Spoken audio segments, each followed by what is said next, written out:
What? What? What the hell is this? Harumph. I didn't get a harumph out of that guy. Give the governor harumph. Harumph! You watch your ass. I see you shiver with anticipation. Let the show begin. Hey everybody, this is David Heretic coming at you with another edition of Reactions, Reviews, and Rants. And tonight, alright, going back to Dire Straits. Yes, indeed, Dire Straits fans feeling you. Come on now. Here we go. Before we go any further, for those of you who are feeling inclined to doing all of the clicks and the likes and the bibbity boobity bop, do me a favor, before you do all that stuff, please watch the whole video first, okay? Give me a chance to actually earn those clicks and likes. Now, after the video's done, if you still feel like doing all those clicks and likes, then by all means, feel free to click away. This comes as a request from JFK, and this is actually one of JFK's 3 prioritized requests for the month of March for being a gold tier member on the Patreon page. So, there you go, JFK. Hope you enjoy the show. JFK wanted to see me react to this. It is Dire Straits with a song called Telegraph Road. Now, have I heard the song before? No, I have not. To the best of my knowledge, this does not resonate with me in any way, shape, or form. However, there's always a possibility I may have heard the song in passing and I just don't realize it. So as always, if I start listening to the song and I suddenly go, wait a second, yeah, this sounds familiar, I'll let you know. That's the truth. You know me, I'm going to be honest with you guys. This was posted by Dire Straits, no surprise there, and the video has 2.5 million views. It'll get you there. Other than that, there's really nothing else left to say. Link to the original video will be down below in the video description for your viewing pleasure at your leisure. Let's get started. What do you say? Are you ready? Are you ready? Because here we go. All right, here we go. Dire Straits, Telegraph Road, live at the Hammersmith Odeon, London, UK, July 1983. Playing at the Hammersmith. Love it. Love that. Oh my goodness gracious. What is that? What is that? 12 minutes and 50 seconds. Oh boy. All right, look. You guys know how I feel about long songs, okay? If the song is entertaining, if it's well written, well constructed, well organized, it sounds good, I'm having a good time with it, I'm not bored, it has nothing to worry about. As a matter of fact, I'll probably bump it up a couple extra tenths of a point just because it's a long song and it was able to keep me entertained. On the flip side, if I'm bored, if the song is not well constructed, not well arranged, not well thought out, it's just, I'm falling asleep at the wheel. I'm gonna absolutely tear it to shreds. Absolutely tear it to shreds, and I will be merciless about it too. So please keep that in mind, folks. When you guys request long songs, it's gonna be open to a lot more scrutiny. All right, let's do this. All right, boy, let's do this. And we have a live performance, indeed. Crowd is there. Yeah.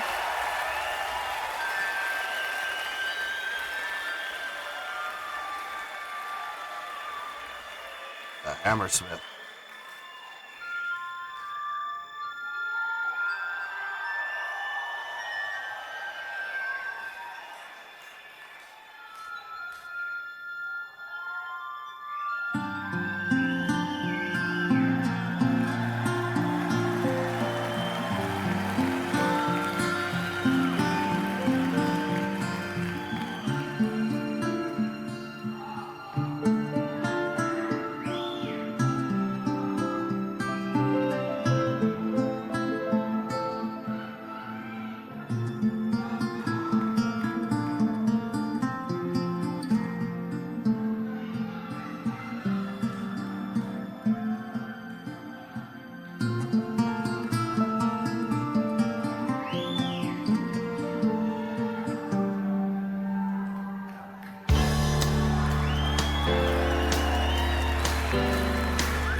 Okay.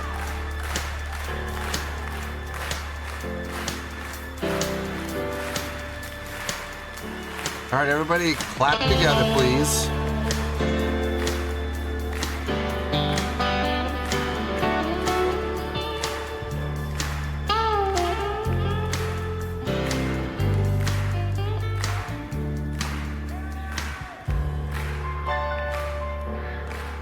Down.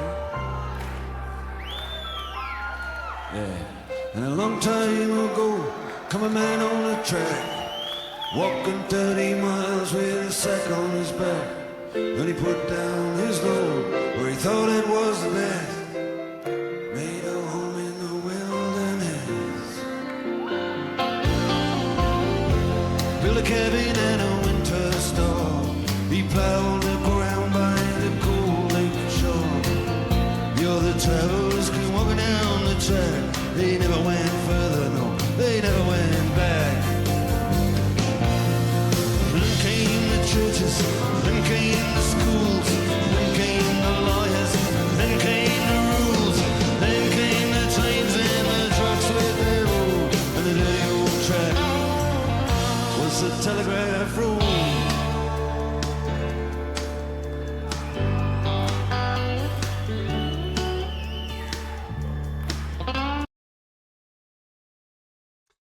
Okay.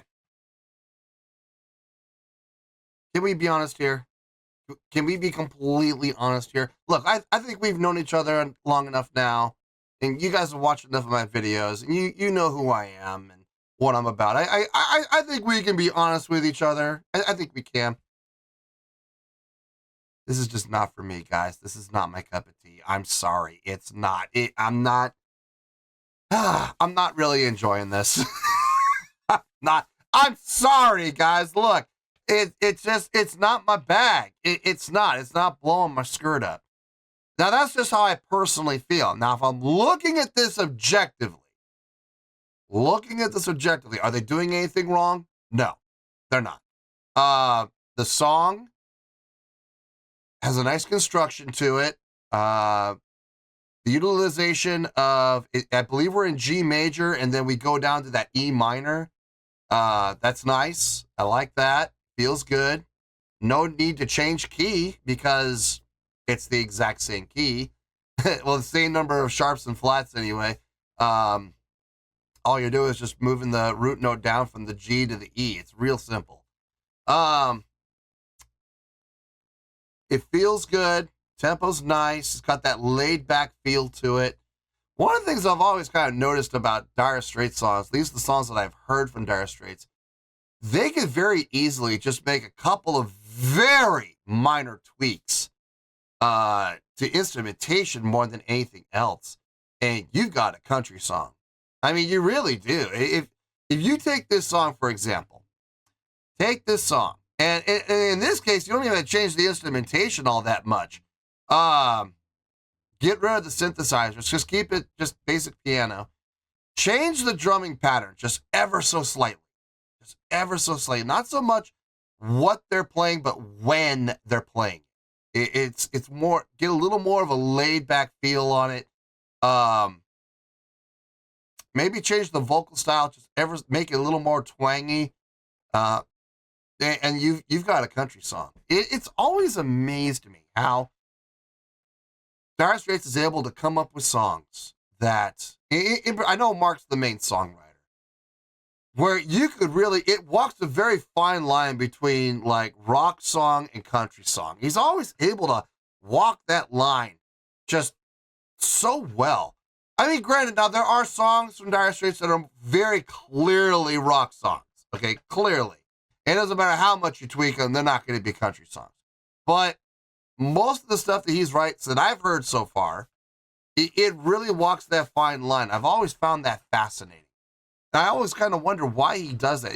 Does he do that on purpose? Does he give that active thought? And does he really, try to do his best to make that happen? Or is it just more of an instinctual and feel thing? And this is just the style of music that he himself feels comfortable writing. And it just happens by circumstance to walk that line. I don't have an answer for that. I don't know. I really have no idea. And I'm going to be honest with you, folks. Don't try and tell me you know because you don't. The only person that knows 100% for certain is Mark. He's the only one. So unless you are Mark, don't tell me you know why. Don't tell me you know his thought process and his songwriting process, because you don't. You have no idea. Anyway, let's keep going. Like I said, am I enjoying myself? Not really, but they're not doing anything wrong. So far, so good. All right, let's keep going.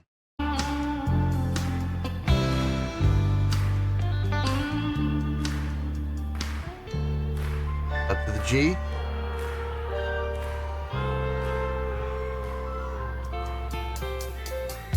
Yeah, and then came to my ears and came to y'all. And there was a hard times, and there was a war. Telegraph sang the song about the world outside. And the Telegraph Road goes so deep, runs so wide, like a rolling river.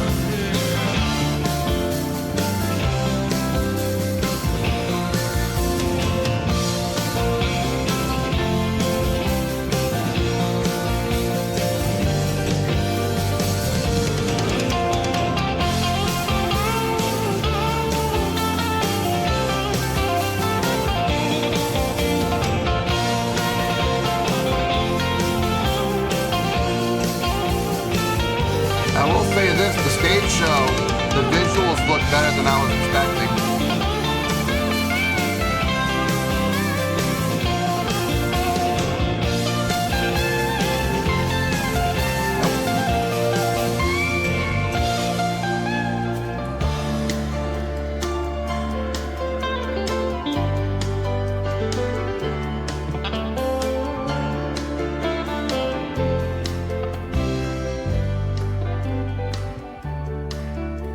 And my radio says tonight is gonna freeze. People driving home from the factories. Now you got 6 lanes of traffic, Celerando. 3 lanes moving slow.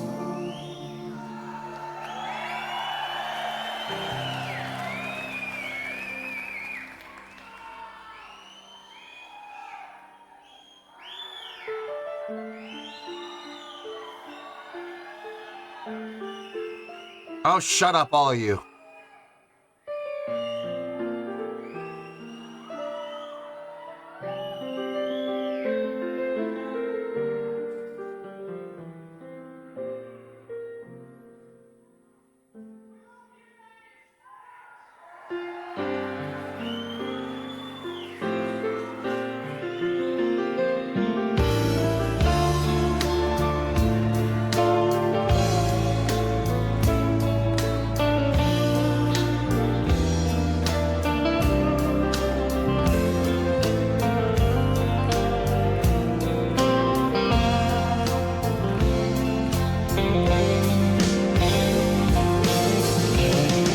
Back up, nice.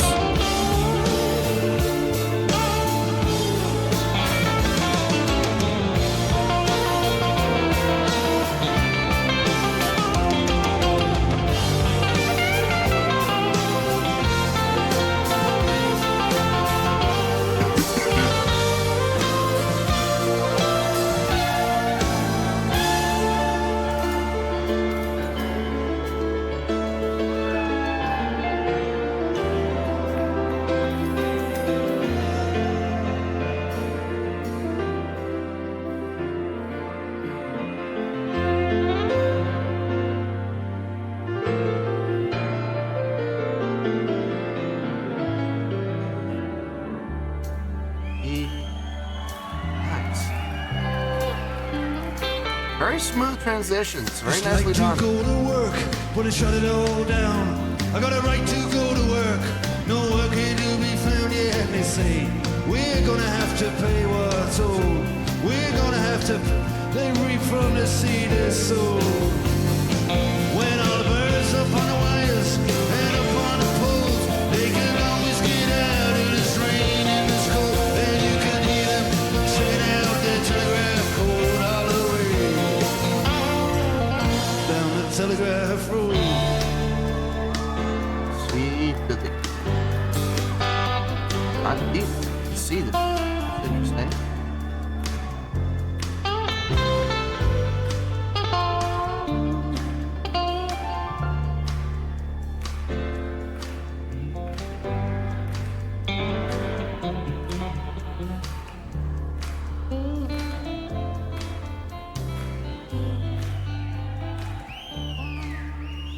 And I'd sooner forget, but I remember those nights. Yeah, life was just a bet on a race. Between the lights, you had your head on my shoulder and your hand in my hair. Now you act a little cold, like you don't seem to care.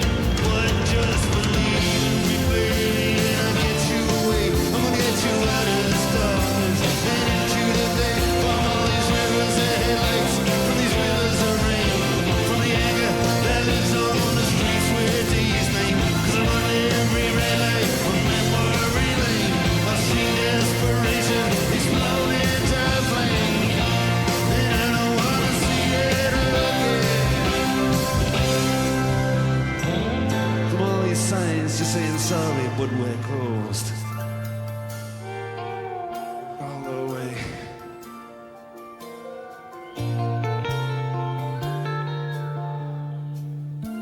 Use of symbols, very nicely done.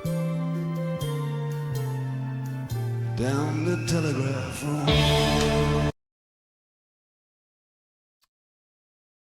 I love the dynamic usage. They're really being intelligent with their usage of dynamics, knowing when to bring it up, when to bring it down, how quickly to bring it up or down. Sometimes it's very slow, methodical, and it just smoothly, comes down with the dynamics. And sometimes it just instantaneously shoots up or shoots down. Either way,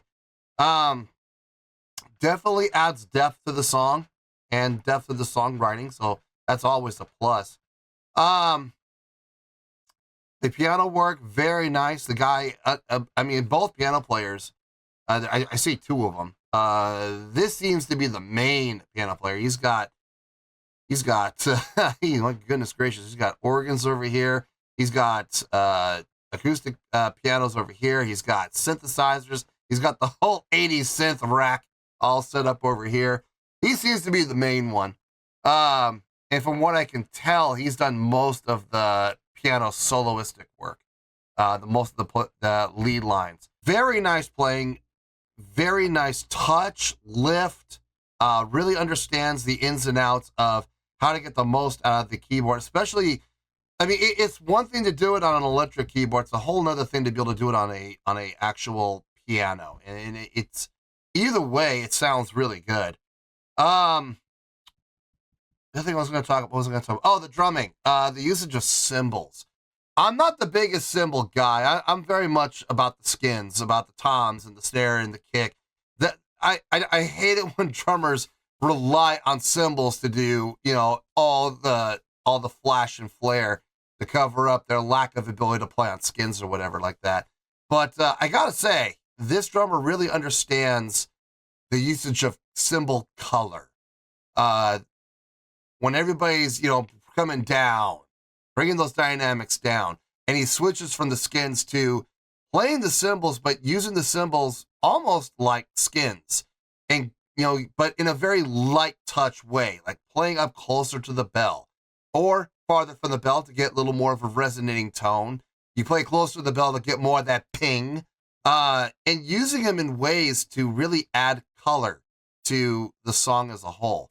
I like it. He really understands, how to utilize the cymbals in that format and get the most out of it. So good on him. Got about 4 minutes to go. I'll just let it run out. We'll see what happens.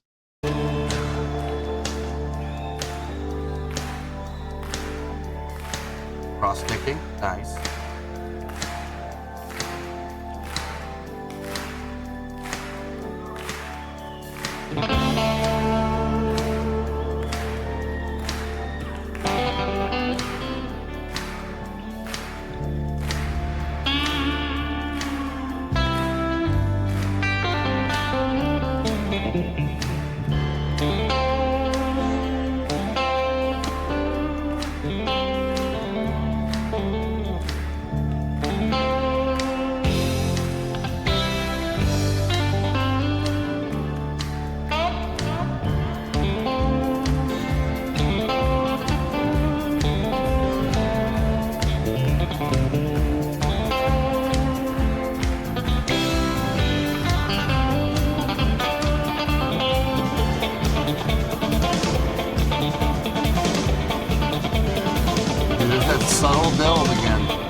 Wasn't expecting that.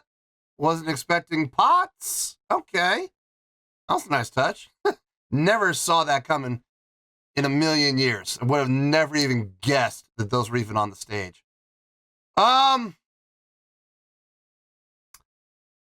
Okay. This is gonna be a weird one. This is gonna be a really weird one. Oh boy, this is gonna be entertaining to say the least. Okay. Let me get my thoughts together. I'll see you in the review, and we'll talk about it. Well, there you go, folks. That was Dire Straits with a live performance of their song Telegraph Road. This was a request from JFK.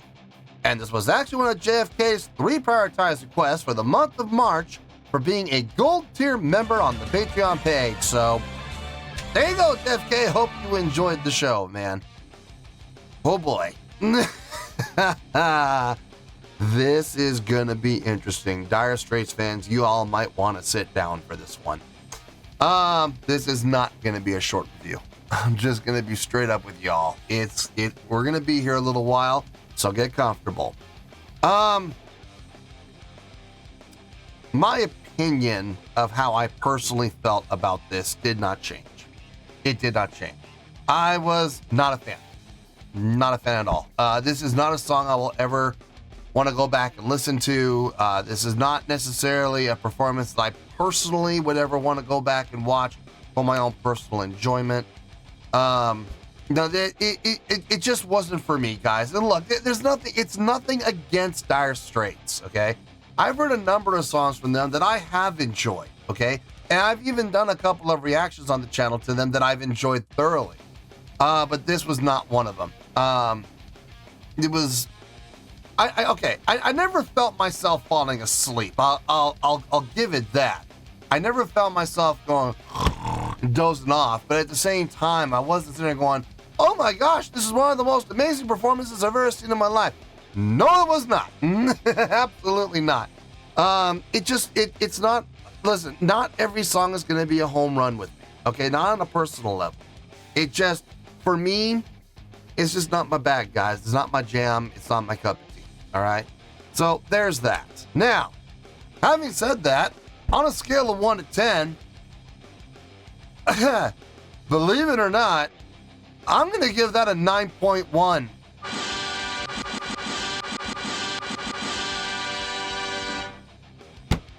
Yep, 9.1. You heard me.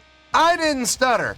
That is the score I feel this live performance deserves.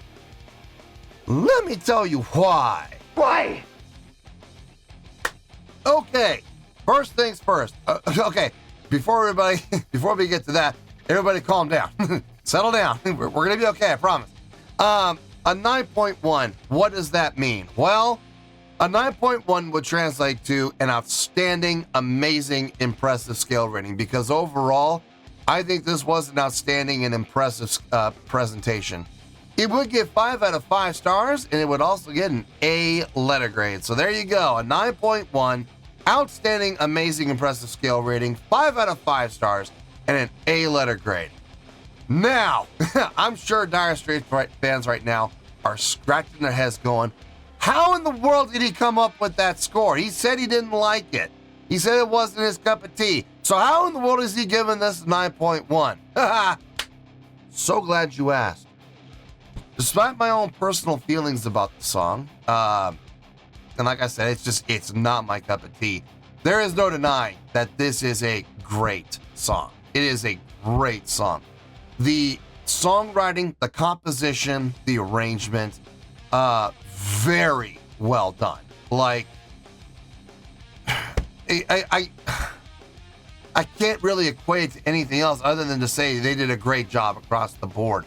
The chordal progressions made perfect sense. I love how they were utilizing both the G major and the E minor. And then the transitioning between the two, utilizing the D to go down. Okay, so from E minor, moving around, but ending on the D to go down to the G major. I like that. And the thing is, I was expecting that for the inverse.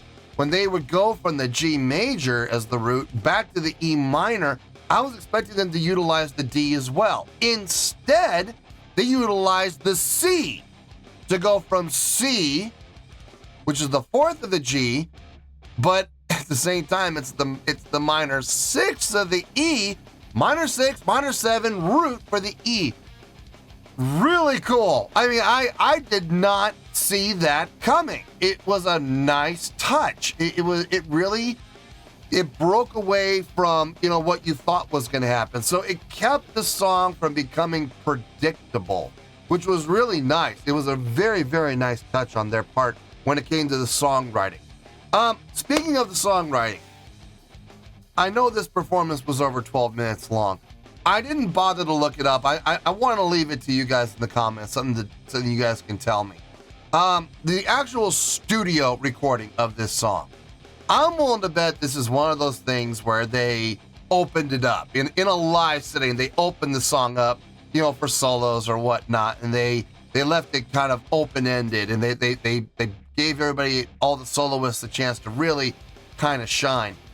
I'm willing to bet the studio recording for this song is probably around 6, I'll say 6, somewhere between 6:05 and 6:35. That's what I'm willing to bet for the studio recording.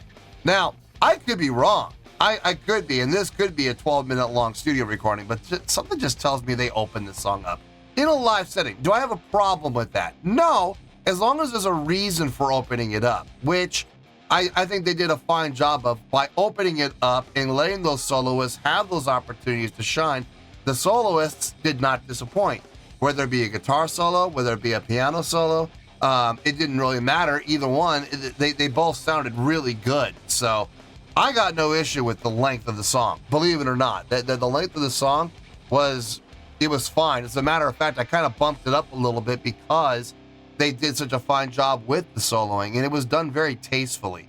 The instrumentation, the musicianship from all the musicians involved, I talked at length about a couple, like the drummer. I'm not going to talk at length about the drummer again. I will say this: the drummer was one of the high points for me. I talked at length about how he would utilize the cymbal color when the dynamics came down, and he would utilize different parts of the cymbals to generate, different sounds to help accentuate the song and kind of give a little bit of brightness and a little bit of color to the song. So I already talked at length about that. I'm not going to talk at length about that again. But when the song did kick back up again, he went from cymbal work to skin work, and yeah, absolutely, gotta love that. Love skin work.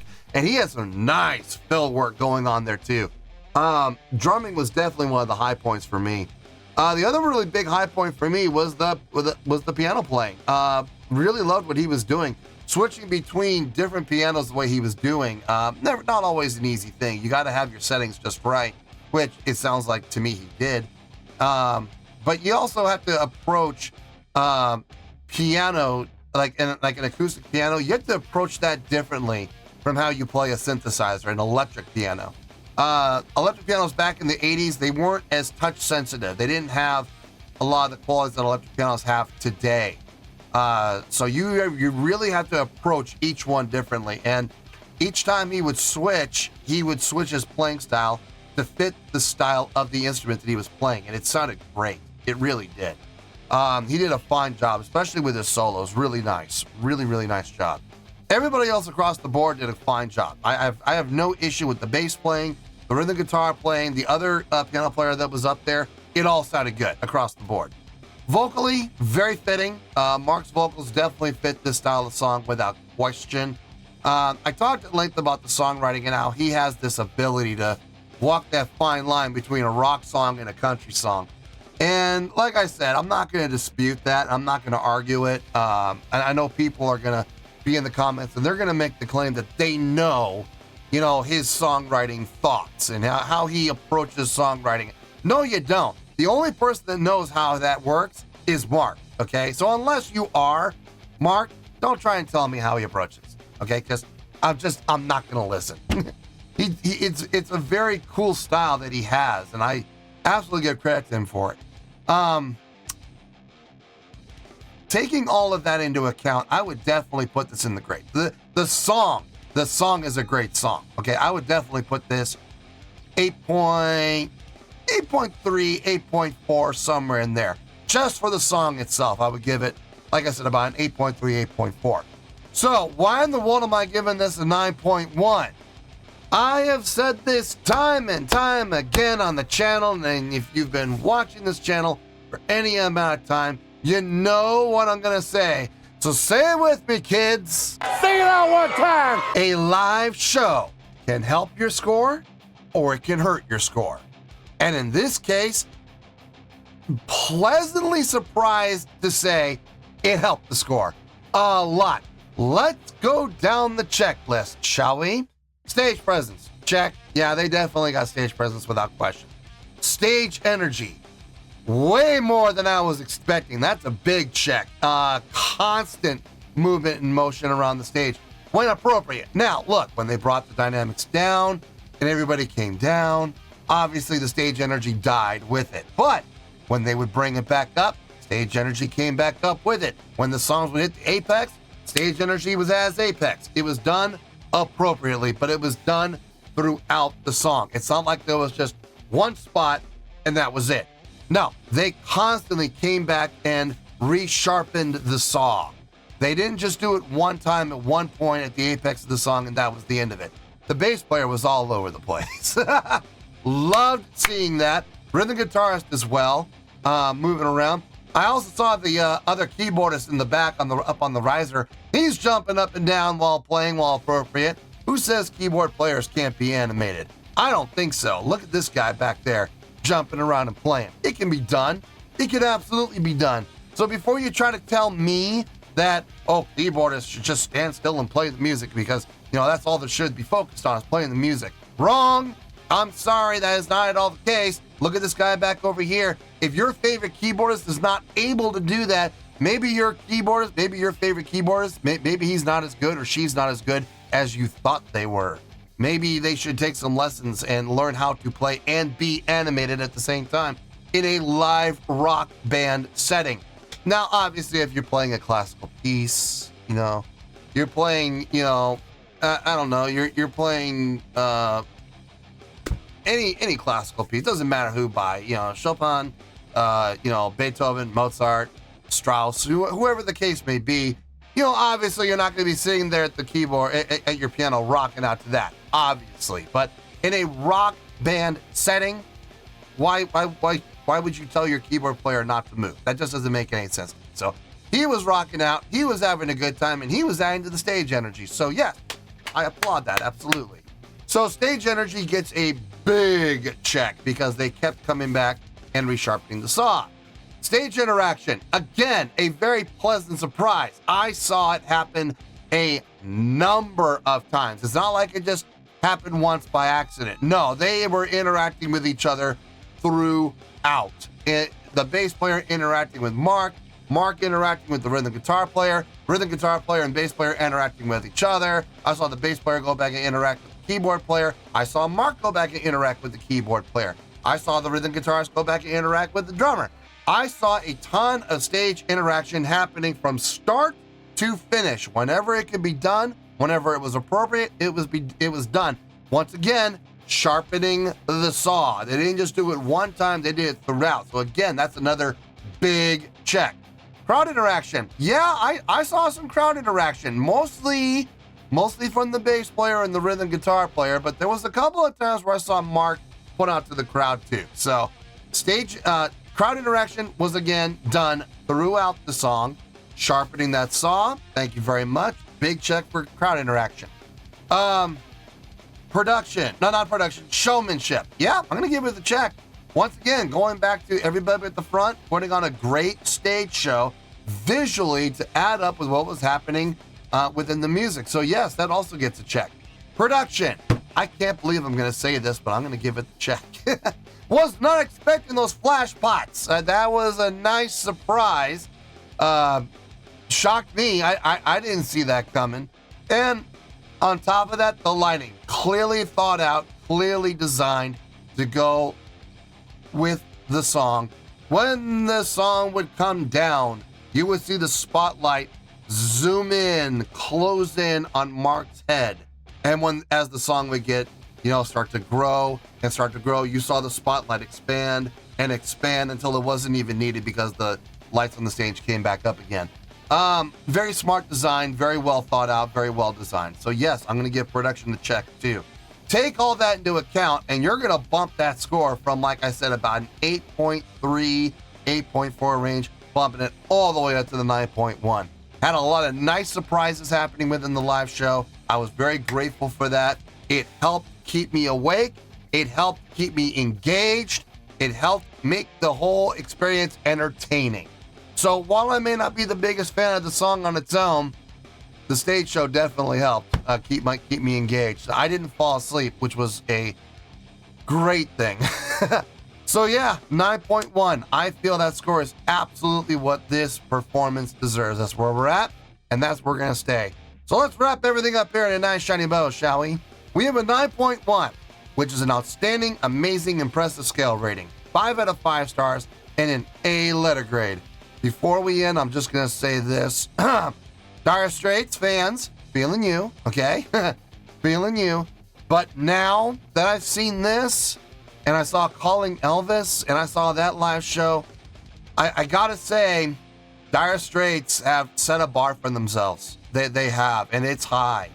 So when it comes to the live performances, I'm gonna expect this level. And if I see another video, another live performance from Dire Straits, and it doesn't meet this level, it's gonna affect the score, guys, in a negative way. I'm sorry, but that's what happens. When you have a certain amount of success, and you set a bar for yourself, that bar is going to be expected now. So please keep that in mind for the future.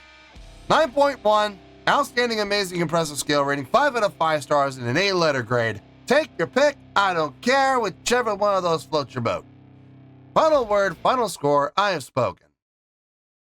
Well, that's going to do it for this edition of Reactions, Reviews, and Rants. Hope you all enjoyed the show. Hopefully I was able to entertain you.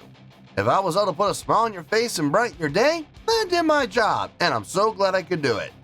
If you guys feel like joining the fan base, go ahead and click on that button down there. If you guys want to like the video, go ahead and like the video. If you guys want to ring the bell, go ahead and ring the bell. It honestly doesn't make any difference at all to me, but if you guys feel like doing these things, well then by all means, feel free to do so.